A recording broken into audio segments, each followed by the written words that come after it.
What I've been doing this morning is I've been checking up on what's actually going on in Iran now, and I'll tell you why in a minute.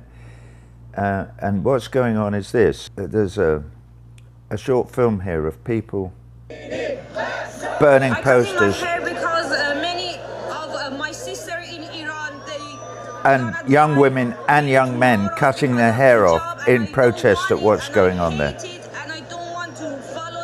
And what's going on there is that there are huge protests, as we know, and I responded to this a few days ago. When I responded, I was in San Francisco, and I sent a little video complaining to the Ayatollahs about the murder of this lady. Last night we did a gig in San Francisco, and right in front of me, when I was singing on one side of the stage, was a young woman, and she was holding this up.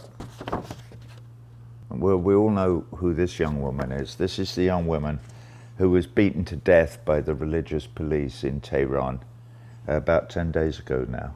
Mahsaamini.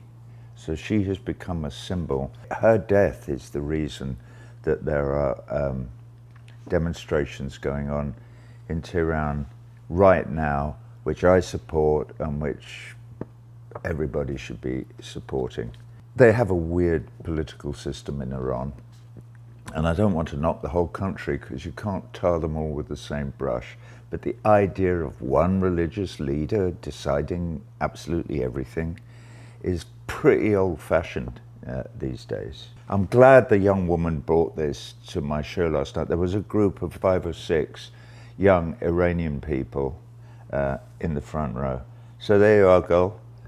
Yes, we do support you, and we do support all those young people who are protesting in Tehran. They need to listen to the voices of these people. You cannot tell people how to dress anymore. This is now the 21st century. We are not living in the 11th or 12th century. People have to be allowed their voice and allowed their freedom. And so, Mahsaamini, we will never forget you. We haven't forgotten Neda Aga Sultan, and we will never forget Mahsa either. That's all I have to say this sad Sunday morning.